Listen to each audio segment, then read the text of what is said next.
I will be doing an extremely thorough text-based analysis, close reading of Chapter 1, Romance Dawn, which if you didn't know, it is the opening to the manga of One Piece, which is quite different from the opening in the anime. And we're going to see how legendary author Eiichiro Oda starts out the story. This will be as spoiler-free as I can keep it, but for the people who are caught up on One Piece in any way, you will be able to pull out things from this analysis yourself, which I'm hoping to show here as the most thorough analysis of the opening of One Piece that you can find here on YouTube. So page 1 opens with Gold Roger, the king of the pirates' execution, a man who is said to have achieved it all, wealth, fame, and power. Not surprisingly, the final words he spoke before they lopped off his head inspired adventurers throughout the world to sail the seas. And immediately we get a little X marks the spot motif with the executioner's pole arms going over Roger's body. And when they're talking about how his words inspired the people of the world to adventure onto the seas, that is our first immediate appearance of the idea of inherited will, something that you see in many forms of literature where you're passing the torch, you're carrying the fire, inspiring others to change their lives, and the crowd yells out to him, "Where's your treasure? Where's your treasure, Gold Roger?" And the way he asks the question, it's like he hasn't even really thought of it before. Maybe he hasn't thought of it as his treasure. So he says, "Why? It's right where I left it." And so the question that I feel like we should be asking is, where would you leave your treasure? As you a person, but then also like, where does the king of the pirates leave his treasure? Now I would leave my treasure somewhere where I live so I can see it when I want to, so that it's close to my heart. A pirate, right? A pirate is known for burying their treasure, for hiding it so that nobody can find it. But Roger is not a normal pirate. He is the king of the pirates, the inspiration for the story of One Piece. And so when he's getting ready to explain where his treasure is, he gives a smirk like he's playing a trick, or he just came up with a funny idea. Then he says, "It's yours if you can find it, but you'll have to search the whole world." And notice that Roger says the whole world, not just the world. So that can mean a few things. Firstly, it can mean that you have to see the entire world. You have to circumnavigate the world to have the knowledge to be able to find it. There's also the potential that when Roger sailed across the world, he learned a larger truth about the true nature of the world. For example, maybe the world that the people in this society perceive is a small piece of a larger whole world. So you will not find his treasure anywhere in this world, anywhere that they can kind of conceive of, and so that they will have to go to the other part of the world that would make the world whole to find it. Then before meeting any of the other characters on the next page, you get a nice double spread of what I see is what is essentially the essence of a pirate in the world of One Piece. Being a pirate means having wealth and materials. It means having a home. It means having adventure. It means partying and dancing to music. It means freedom, here shown by Nami with her arms stretched out in joy. It means that there will be fights, that you will fight with your family. It means that you will eat your fill. And again here as the motif of piracy, the motif of treasure and adventure, X marks the spot, we have Luffy, the truest pirate we've ever met in One Piece, posing in that symbol on this cover. I'm unsure exactly if this is who it is meant to be, but it also appears in this cover that Oda drew the character Garp, who I'm not going to say much about, but the characteristics of his face and even what he's doing is very Garp coded. And another interesting thing that I found is that Luffy is the only one in here wearing a hat. He's the only one wearing something to shade himself from the sun. Then we get to the meat of the story. We see a small harbor village and it looks peaceful. It looks like there's not a problem in this world. And then the next panel, bam, pirates. You would think, shit, that's not good. A pirate ship made its village its base. So we already know from the outside that the village looks peaceful. And so while our expectations of what a pirate is typically negative, we can see that it isn't really disturbing the peace. And then we get to see a Jolly Roger flapping in the wind coming from the east. A young boy, Luffy, stands up on the bowsprit of the ship, which in this first panel shows the head of like a dragon or a sea beast or some type of like eel type of monster. And the young boy who's wearing an anchor shirt, because he would just sink in water, he doesn't know how to swim, imitates what he thinks is a pirate. He goes, "Arg, I've had it with you guys now. You'll have to take me seriously. This is how tough I am." And this villager boy, Monkey D. Luffy, stabs himself in the face. He's trying to show that he can take the pain, which is insane. And then he says, "Arg," again, because he's trying to be a pirate. He's trying to show that he's not going to cry. And the pirates are like, "What the hell are you doing, dude? That has nothing to do with being a pirate." So they take him into the village bar, party's bar, and to make this boy feel better, these pirates say, "A toast to Luffy's courage and to our great voyage." So it's a goodbye party also. And while you would think that maybe a goodbye party could be kind of somber, they're just partying it up, eating and laughing and fighting and drinking and stuff, just like that cover spread earlier. They're laughing, they're drinking. "Hey, that's my meat. Not anymore, I'm gonna eat it. Hey, stop fighting, you'll spoil all the fun." So immediately, in contrast to what Luffy thinks are pirates, tough badasses that don't feel pain and aren't scared, they're people that like to have fun above all else. And then we see why Luffy did it in the first place. "I'm not the least bit afraid of getting hurt. Take me with you on your next voyage." He doesn't want to be alone. I want to be a pirate too. He wants to have a family, because we haven't seen Luffy with any family members. I mean, he's just hanging out with pirates, stabbing himself in the face, and they didn't kick him home to mommy and daddy. They said, "Come on, let's go hang out in the bar and have fun." You, a pirate? Impossible. "Luffy, do you know why we call you Anchor? Because you can't swim. You just sink. What good is a pirate who can't swim? Because you'll die." And Luffy's like, I just won't lose. I won't fall overboard, and I can just fight people. It's all good." And then we meet the captain of these pirates, red-haired Shanks, who appears relaxed, cheerful, but you can tell immediately that he's seen his fair share of actions. Not only does he have a small scar on his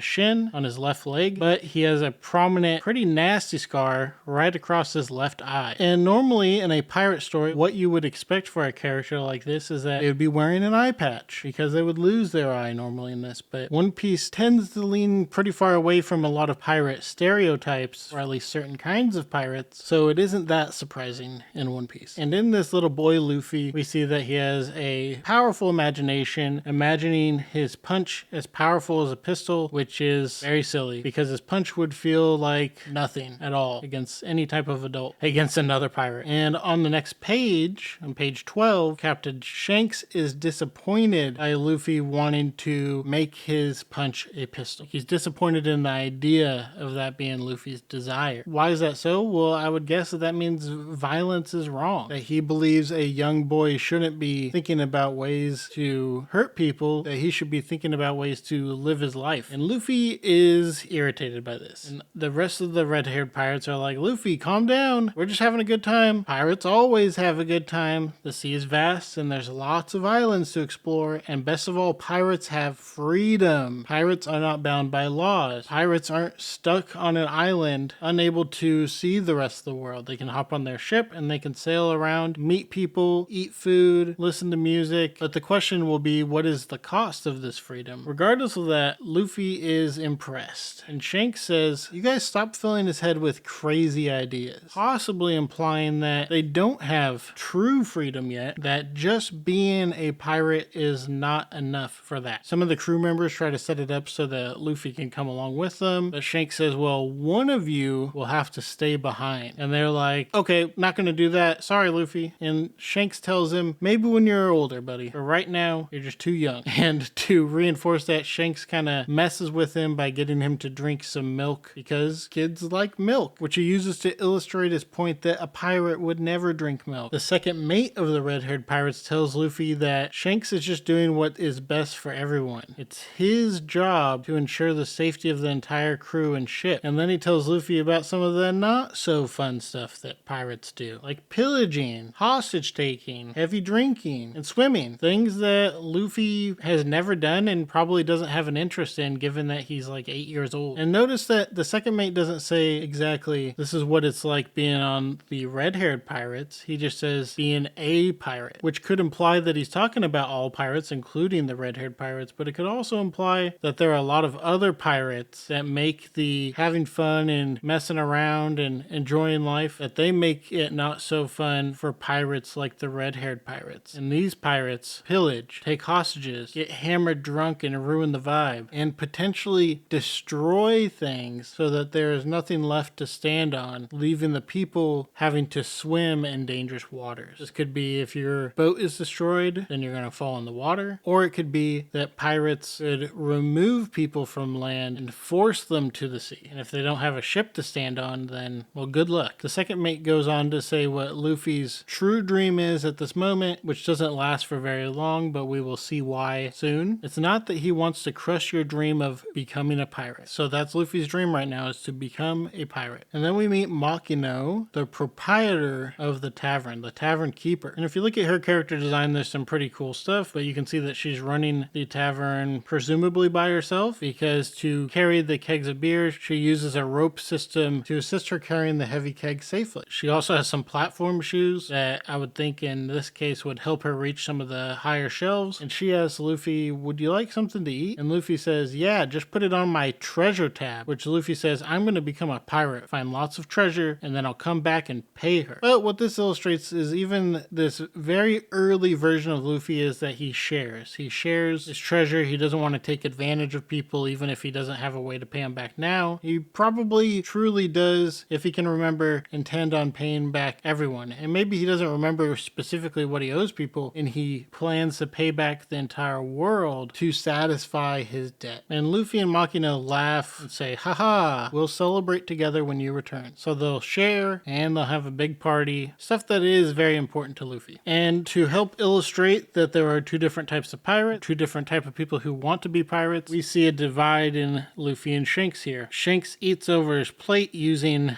a utensil properly, trying not to make a mess around on the bar, and he chews his food fairly normally, while Luffy rips and tears and chomps at his food. But this also shows that these two types of people, these two different types of pirates, they can get along, they can be important to each other. Shanks tells Luffy that they've used this village as a base for about a year, and that after a few more trips, they're going to permanently move out and head north. And so Luffy sees his opportunity, that he has a few more chances to convince Shanks to let him join their crew. So he says, I'm going to learn how to swim by the time you leave, because that is part of the reason why Shanks said he can't join. Because if he falls into the water, he's dead as a rock. He'll sink like an anchor. The tavern doors slam open, and a silhouetted man says, make way for the scourge of the mountains, showing that this dude's got a huge ego. Also on the left side of this panel, we see another type of sea serpent, type of like monster, as a tattoo on somebody's arm. Given that Oda took the time to draw this symbol, which is fairly similar to the symbol on the bowsprit of the red-haired pirate ship, that could mean that this is an important symbol for something in the story. It could be planting the appearance of a monster later in this story, maybe later in this chapter. And why does somebody make such a loud entrance into the tavern? They're insecure. They have to perform their strength rather than just being strong, being dangerous. And he smirks and he says, haha, so you call yourself pirates, eh? First time I've seen pirates, you look like a sorry lot to me. And the red-haired pirates barely give a shit. They're just kind of watching because they're like, ugh, this guy seems annoying. And then on the bottom right panel, we see Luffy eating a strange fruit. In this chaos, nobody noticed Luffy help himself to a couple bites. He pushes his way to the front of the bar, trying to take space from Shanks, even though when we've seen the bar on a longer shot, there's plenty of space. He's just being, you know what he's being. And then we're introduced to Higuma the bear, leader of the mountain bandits. And he's like, yeah, we're not gonna like bust up the place. We'll just kind of hurt some of you, just the bare minimum, and just give us some beer. But Makino is like, we've already sold all the beer. And Shanks is kind of patiently figuring out what he wants to do. Notice he is protecting Luffy with his arm in this situation. He considers Luffy part of the crew, even if he doesn't plan on taking Luffy with them. Shanks says, I feel kind of guilty. I guess we drank all the liquor. Sorry. And then he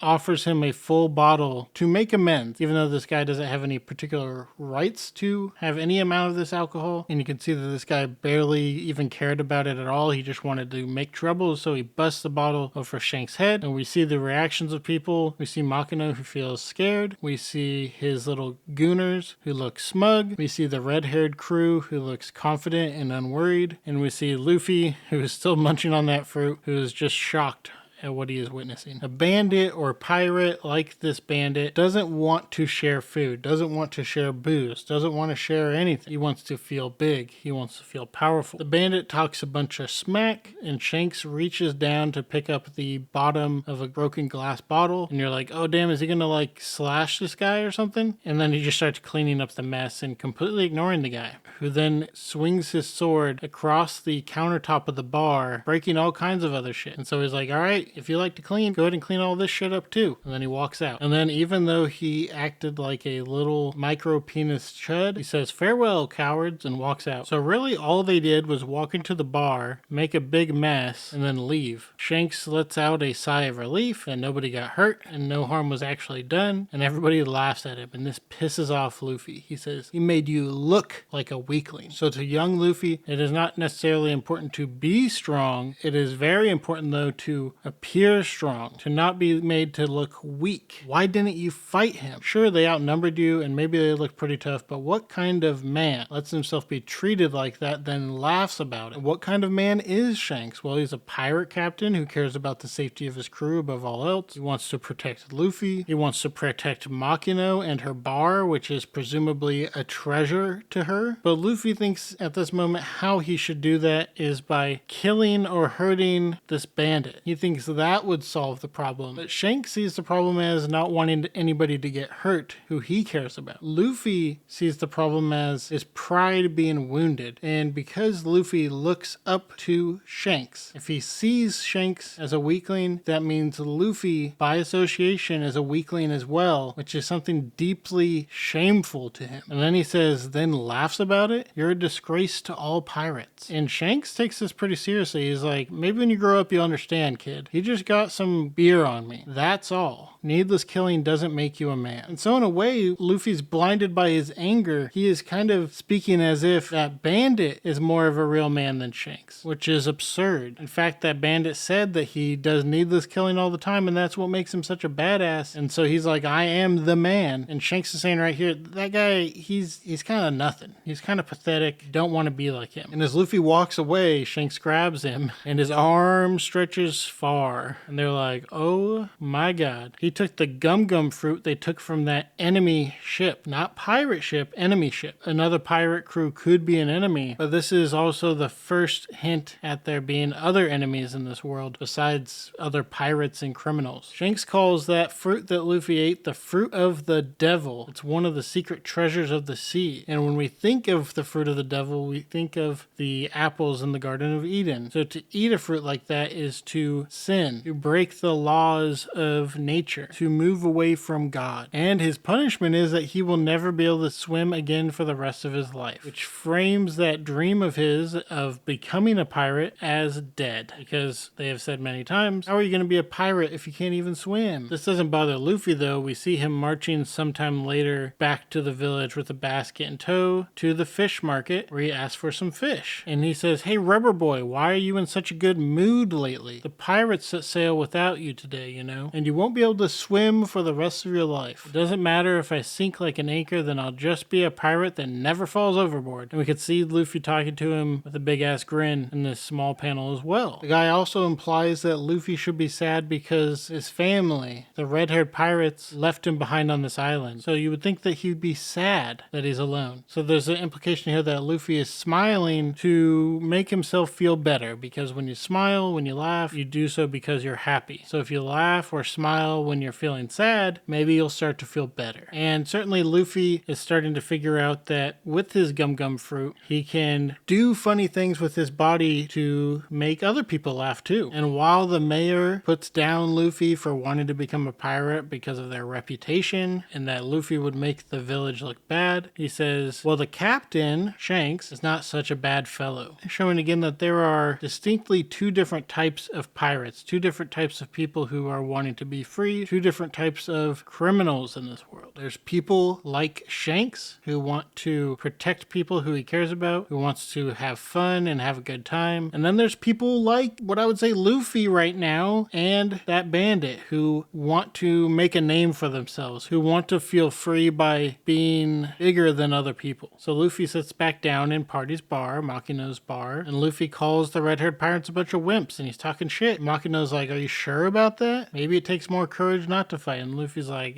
you don't understand anything, lady. And then the bandit enters again and refers to himself the terror of the highlands, like he's announcing his greatness to the world again because he's insecure. Nobody would take that seriously, so he just has to put it out there and demand that other people curtail to him because he'll kill them. If they don't listen to him, he'll hurt them. And Luffy feels a little bit scared about this. And after a little bit, we cut forward to there being a big problem in the village. The mountain bandits are beating Luffy up, but their kicks and stuff aren't really hurting him because he's made out of rubber now, so he can take the extra pain. And people in the village are like, hey, we gotta go help Luffy. But the other people are like, no, are you crazy? Those bandits would kill us. So even though they know it is right, they don't step in to help Luffy because they're worried about themselves. And in fact, they end up blaming it on Luffy even though he's a child. Besides, Luffy is the one that started the fight. And is that true? We don't really know. We haven't seen it yet. But we do know that this is just a continuation from when these bandits showed up a little while ago when Luffy ate the gum gum fruit. That they walked in and messed up the bar, threatened their lives. And so these villagers are easing their cowardice. They're soothing themselves by saying, well, it is Luffy's fault anyway, so what can we do? He deserves it. And so by virtue of Luffy being alone, by him not having a family here, by him not being with the red-haired pirates, Luffy is alone. And like this bandit, Luffy wants to solve the problem with violence. He's trying to hit him. Even though we already know he's not being hurt by any of this, really. He's being frustrated by not being able to hit him. And so this, again, is connecting Luffy and this bandit to being kind of the same type of pirate, if you get my drift. That's how it's framed, at least right now. And when Luffy's tossed away, the bandit refers to Luffy as a freak show and considers enslaving him because of his weird body, because of his body that ostracizes him. And because Luffy is not backing down to this guy's authority, he continues to beat on him. He says, you're taking this too far. I was just drinking and talking to my men. I didn't say anything to offend you, which is a bit ironic because we saw Luffy talking shit about the red-haired pirates, right? But the difference is that Luffy is friends with them. And there's a big difference between talking shit about your friends and your family and somebody else talking shit and talking down to somebody that you care about. And the villagers continue to feel frustration with Luffy. Why did he have to pick a fight with those guys? Again, we haven't seen really the beginning of the context. We saw this bandit side. He says, I wasn't even talking to you. I was talking to my men. And so the mayor shows up and begs. He appeals to this guy's virtues. He appeals to this guy's humanity, even offering him money. Just don't hurt the boy. But the bandit says, this isn't even about money. He hurt my feelings. He attacked me. Even though we see that Luffy's attacks are no threat to a grown man. What Luffy really did is attack his ego. He called me names, which again is ironic because he said, I can't take that from this little rubber-spined freak. So he calls Luffy names too and doesn't see the irony in that because he doesn't consider Luffy and him of the same species, that he considers himself above Luffy, that he can talk down to Luffy but Luffy can't talk down to him. And then he says, I'm not going to enslave you, I'm just going to kill you. And then suddenly Shanks strolls up looking all cool saying, nobody came to greet us at the harbor. I was wondering what was going on. Oh, it's you mountain bandits again. Luffy, I thought your punch was as powerful as a pistol. He's like, told you, you might as well be winking right here.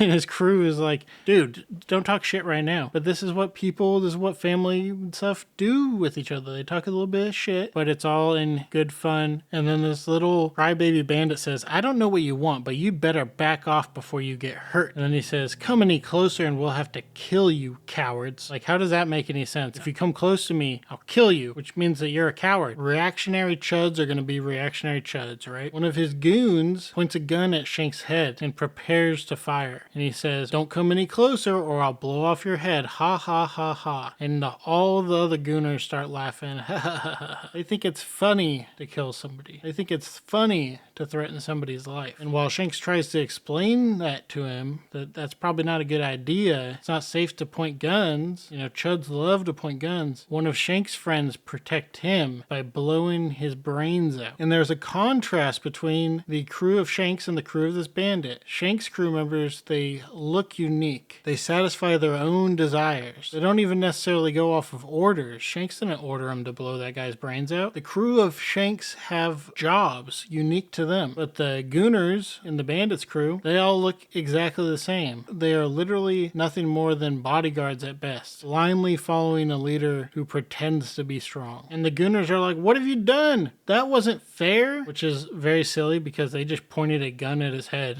for standing pretty far away from them. They're beating the shit out of a child and threatening to murder him. And the pirates are like, what are you even talking about? Fair. You're dealing with pirates. They don't play by rules. They are free. They exist outside of the system. This was none of your business, they say. And then Shanks is like, you are an idiot, you dumbass chud. Listen up. You can pour drinks on me. You can throw food at me. You can even spit on me. I'll just laugh that off. But Shanks explains the correct reason to fight. This is a lesson to Luffy. Good reason or not, nobody hurts a friend of mine. So Shanks says, justice, that shit ain't real. All that's real are the people who we meet and form connections with. People who become friends. And if you try to hurt any of them, I will stop you. And Luffy's a little bit shocked that Shanks called him a friend. Even though it's obvious to everybody else, Luffy was blinded by what his idea of a pirate was. And so in this moment, he learns that one of the things a pirate should and can be are friends to others. And this bandit is like, hey, you guys go out and sail around the world, you guys meet all these different places, fight all kinds of different people from all over the world, learn about reality, expand your horizon and your skill set and your consciousness as a person, and somehow you think you're going to stand up to me, a dude who just stays on this island all the time and goes nowhere, who's deathly afraid of going out beyond this island because he thinks he's the biggest, baddest guy here. He thinks of this place as his kingdom, and it's only the pirates, the people that move around the world, visiting places and establishing new connections. Those are the only people that can upset that order. And so these two types of pirates are mortal enemies. The pirates who sit and wait on their ass, trying to gather more and more power, abusing their power, versus the pirates who go out seeking adventure, seeking to have a good time. They are opposites, even though they are part of the same whole. And the way that Oda frames this is that the pirates that seek adventure, the pirates that seek to have fun, they are stronger and they have a truer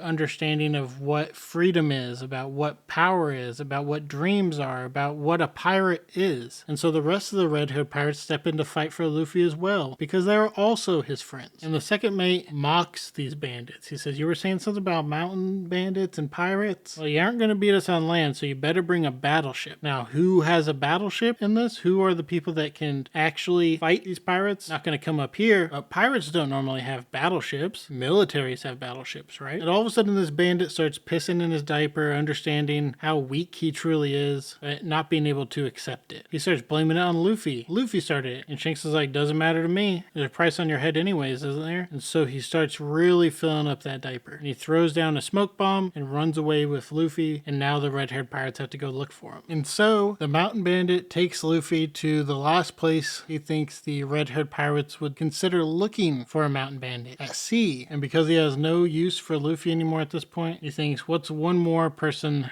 that I'm going to kill? And so when Luffy's life is threatened, he tries to fight back, but he's still far too weak. And he gets kicked off the boat into the water where he is unable to swim and will inevitably drown. And Luffy curses. He says even while that guy was scum, he couldn't get a single punch in. He's too weak. Shanks was right. And so then we see what truly happened, who truly started the fight. We see back Luffy's memories, and the bandits are in the bar laughing. Did you see the look on those pirates' faces? I broke a bottle over their head and not one word of protest. How pathetic. And they're laughing at him. And this bandit says, I wanted to kill him. Cowards like that make me sick. Pirates are all talk. And that's where Luffy steps in. He says, take that back. Take back what you said about Shanks. He is not a coward. And Luffy is right about this. Ultimately, in this moment, Luffy is not strong enough to stand up and stop this bandit, but he is trying to defend Shanks. And while Shanks probably wouldn't endorse the idea as good because Shanks' life isn't actually on the line, this is something that Shanks would appreciate as a gesture.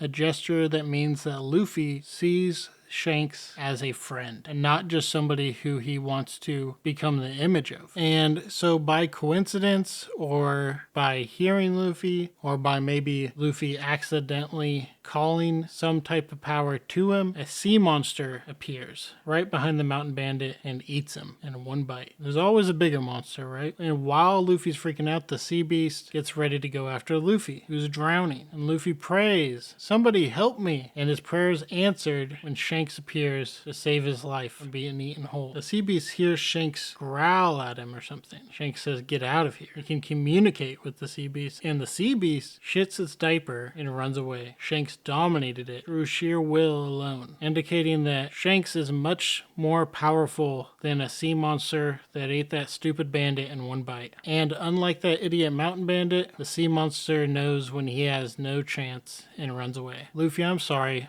Makino told me what happened. You stood up for me. Hey, stop crying. You're a tough guy, remember? And Shanks is laughing and smiling. He's trying to make Luffy feel better. And Luffy feels something. He feels overwhelmed. Is he overwhelmed with joy or despair? And it is despair because Luffy's own choices and own weakness led his friend to being hurt, because it is revealed that Shanks lost his arm while saving Luffy. And now Luffy understands. He understands what it means to be a real pirate, that it is a small price to pay to give an arm to save the life of somebody who they care about, to save the life of a friend. And Luffy understands that because Shanks was willing to give up his arm, symbolically giving up his dream, then he understands that Shanks sees Luffy as an equal. Not somebody that he stands over, but somebody just as valuable as himself or anybody within his crew. Luffy goes to the harbor to say goodbye to Shanks and the red-haired pirates.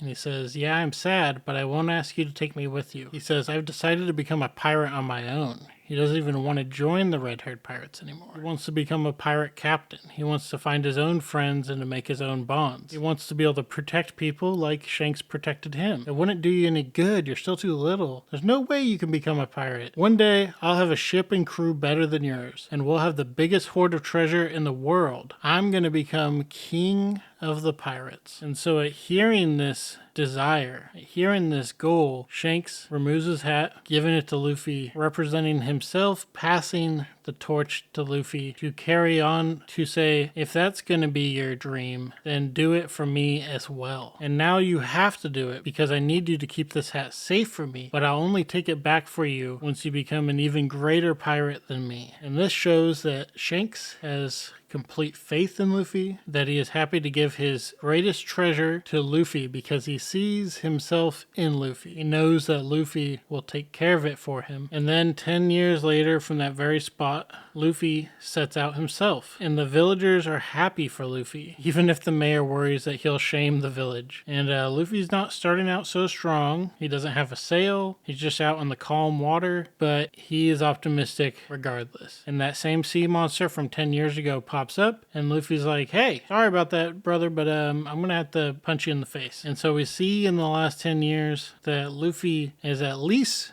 much stronger than the bandit and the sea monster, showing that ever since that day he's been moving towards that shared dream with Shanks, that he intends to become king of the pirates and surpass Shanks. And after laying that sea monster out, he's like, okay, now that I've taken care of that, now I gotta go get a crew, about 10 men, and I'll need a flag. He's just thinking about what Shanks had for a crew, and just like, that's pretty much all I know, so I'm just gonna do that. And then he says, look out world, here I come. And that is the start of Luffy's voyage to become king of the pirates. If you enjoyed this analysis, let me know in the comments, and depending on how the video does, I could do more of these type of things because this was actually a lot of fun. Make sure you like the video, subscribe to the channel, and if you want to support me financially, which I greatly appreciate, check out my Patreon, which just starts at $1 a month, and you tend to get videos early. Occasionally I release exclusive videos, but most of all, you support what I do and allow me to make more things. Okay, now check out one of these other videos if you haven't seen them already. Bye-bye.